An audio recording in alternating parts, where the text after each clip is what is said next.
गुंतवण्यात आलं। त्यांच्या आशा काय अँटिसिपेटरी बेल घेण्याची गरज नाही, तर जेलमध्ये घालायचा आणि कुचवायचा असा कार्यक्रम त्यांचा आहे। ज्यांनी काहीच केलं नाही ते आता ते गुन्हेगार करून ठेवलेले आणि अशा खोट्या केसेस तालुक्यामध्ये खूप चालू आहेत, हे लक्षात ठेवा। जाणीवपूर्वक चाललंय, या संपूर्ण तालुक्यात दहशत निर्माण करण्याचा कार्यक्रम चाललेला आहे। कोण बोलल त्याच्या दृष्टीत हे जे चाललंय ते थांबवण्याची गरज आहे। तुम्हाला लक्षात या खोट्या केसेस कोणत्याही परिस्थितीत थांबल्या पाहिजे। आणि माझं नथुराम गोडसेचं तुम्ही आता काय मी तर सांगून टाकले, कोणाला नथुराम गोडसे व्हायचं असेल तर तत्व करता मरायला तयार आहे ना मी। चांगले झाले आमच्या जीवनात काही नाही, तेव्हा तत्व करता काही करण्याकरता तयारी, मरण्याचे काय विशेष आहे। मी महात्मा गांधी नाही होऊ शकत ते मला माहिती, परंतु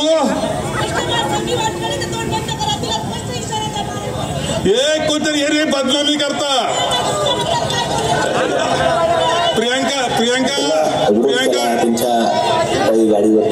प्रियांका गोडगे ह्या आपल्या कार्यकर्ते आहेत, पंचायत सदस्य सांगतायत कोणतरी बाई काहीतरी वाईट बोलती, हे आपल्याला बदनाम संगमेर तालुक्याला मलाच बदनाम नाही, तुम्हाला आम्हाला सगळ्यांना बदनाम करण्याचा कार्यक्रम हा वाईट साईड बोलती। साहेब आम्ही महिला ते खपून येणार नाही, तुम्ही स्पष्ट बोला, सगळा महाराष्ट्र बघतोय साहेबांबद्दल, आम्ही महिला साहेबांबद्दल बोलायला एकही शब्द खपून येणार नाही। भाडुत्री प्रकारातलं आहे ते, आणि तेव्हा तिच्यापेक्षा तिच्या मागचे कोण हे तपासा। या भंडाऱ्याला इशारा आमचा, आम्ही साहेबांचं प्रोटेक्शन कवर आहोत, आम्हाला येऊन बस तेव्हा त्याच्यात आता या सगळ्या याच्यामध्ये एक लक्षात घेतलं की याच्या मागे कोण आहे, काय करतोय, कोण बाई शिवाय देते आपल्याला, कुटुंबाच्या नावा शिवाय देते। अरे हिला कुणीतरी पैसे दिल्याशिवाय शिवाय देत नाही, आपला काही संबंध नाही तिचा। पैसे दिले, कुणी दिले पैसे, कुणी दिले रक्कम तिला।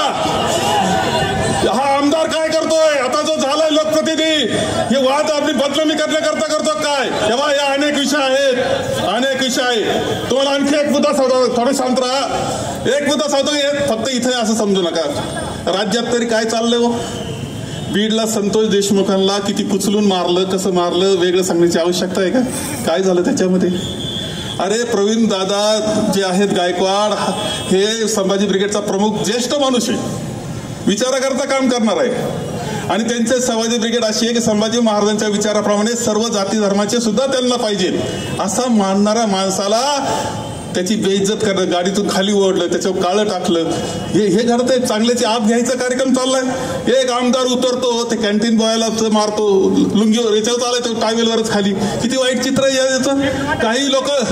काही लोक घुसतायत विधिमंडळात आणि तिथे मारामारी करतायत। काय चाललंय राज्यामध्ये, नोटांचे बंडलं सापडतायत, रेस्ट हाऊसला बंडलं सापडतायत, मंत्र्यांचे बंडलं सापडतायत पैशाचे, काय चाललंय। अरे आपले कॉकटेदा हे सगळं झाकण्याकरता माणिकराव बळी घेतला रे,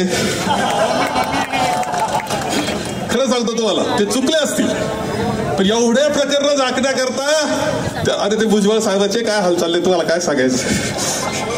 हे सगळं दिसतंय, तुम्हाला लक्षात घेतलं पाहिजे की जे महात्मा गांधींच्या विचाराचे आहेत, जे महात्मा फुलेंच्या विचाराचे आहेत, जे शाहू महाराजांच्या विचाराचे आहेत, डॉक्टर बाबासाहेब आंबेडकरांच्या विचाराचा हा विचार जो आहे तो नष्ट करण्याचं काम चाललंय। तो तुमचा आमचा विचार हे लक्षात ठेवलं पाहिजे, तुम्ही सगळ्यांनी विसरून जाऊ नका, लक्षात ठेवा। हा आमदार हे सगळं चाललं, हा आमदार जे आहे, हा आमदार एका ठिकाणी काय म्हणतो माहिती की बोरच्या मध्ये, याने असं म्हटलं की माझं डीएनए तपासला पाहिजे। डीएनए तपासण्याचा अर्थ माहिती का डीएनए काय, आता या गड्याला डीएनए माहित नसेल, याला कोणीतरी लिहून मेसेज पाठवला असेल असं बोल, आणि हा बोलला डीएनए याचा अर्थ तुमची वंशावळ तपासा, म्हणजे याच्यामध्ये सरळ आईवर बोलल्यासारखे, आई इतकं वाईट बोललेलं असते, आईवर बोललेला निषेध तर केलाच पाहिजे। तुम्ही डीएनए तपासायचा अर्थ काय होतो समजतं का तुम्हाला। तेव्हा एक मूर्ख माणूस त्या धांदरफळला असंच काहीतरी वाईट साईट बोलला होता, आता हा असा बोलतोय। संगमेर तालुका हे सहन करणार आहे का, असं राजकारण चालणार का तुम्हाला, हा माझा प्रश्न आहे। चालवायचं का राजकारण, गावोगाव गुंडाळ उभे राहिलेत, लोकांचा छळ करतायत, चांगल्याचा आप घेतायत, चालू द्यायचं का हे। वाळू वाहतायत, मुरुम वाहतायत, कुठे हिशोब नाही काही नाही, आणि दारूचे अड्डे चालवलेत, सगळे गंजाडी एकत्र आलेले दिसत आहेत आपल्याला, चालू द्यायचं का हे। मी तुम्हाला सांगतो तुमच्या सगळ्यांची एक महत्वाची जबाबदारी आहे, पहिलं तर सगळ्या शहरातल्या मंडळीला मी सांगेल, कदाचित तुम्हाला वाटत असेल की दुसऱ्या लांबचं घर जळतंय, आपलं काय जातंय, आपलं काय बिघडतंय. शहरातल्या मंडळी करता बोलतोय मी, लक्षात घ्या. सगळ्या शहराकरता बोलतोय. कदाचित तुम्हाला वाटेल की चाललंय त्यांचं काहीतरी, आपलं काय बिघडलं. अरे जेव्हा तुमचं बिघडलं ना तर दुरुस्तीला कुणी राहणार नाही शिल्लक, एवढं लक्षात ठेवा.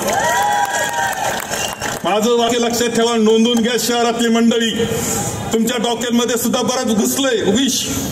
खरं काय, खोटं काय, चांगलं काय, वाईट काय हे ठरवलं पाहिजे तुम्ही सुद्धा. जे चांगलं आहे त्याच्या पाठीशी उभं राहिल्याची जबाबदारी तुम्ही घेतली पाहिजे, तुम्हाला सांगतो. आणि तुम्हाला सगळ्यांना एक गोष्ट सांगतोय की गावोगाव जे गुंडाळ उभे राहिले त्याच्या विरुद्ध आपले पुन्हा एक सेना तयार करावं, अमृत सेना तयार करावं लागणार आहे. हे गुंडाळांचा बंदोबस्त करण्याकरता गावोगावचे गुंडाळ बंदोबस्त त्यांचा झालाच पाहिजे. तुम्हाला मी सांगतो, झाला नाही तर तुमचा तालुका खरं राहणार नाही, वाटोळ होऊन जाईल तुमचं. आणि ज्याला आनंद घ्यायचा आहे ना तुमचं वाटोळ केल्याचा, त्याला मात्र आनंद होईल. कोणाला तरी आनंद पाहिजे की संगमेर तालुका मोडला, तिथली शिस्त मोडली, तिथला बंधुभाव मोडला, तिथला विकास मोडला, हे कोणाला तरी पाहिजे. त्यांना जर पाहिजे असेल तर होऊ द्यायचं का त्यांचा आपला विकास चालू ठेवायचा, आपली चांगली संस्कृती चालू ठेवायची, हे ठरवण्याचा दिवस आजचा, हे लक्षात घ्या. जाताना हा विचार करून जा आणि जिथल्या तिथं व्यवस्थित झालं पाहिजे याची पुरी काळजी घ्या. आम्ही भक्कमपणे तुमच्या पाठीशी आहोत, त्याची ग्वाही मी तुम्हाला देतो. आणि हे केवळ संगमेर, फक्त संगमेर नाही तर राज्याकरता चाललंय, देशाकरता चाललंय, हेही लक्षात ठेवा तुम्ही आणि काम करा, एवढं आवाहन करतो आणि माझे 2 शब्द संपवतो.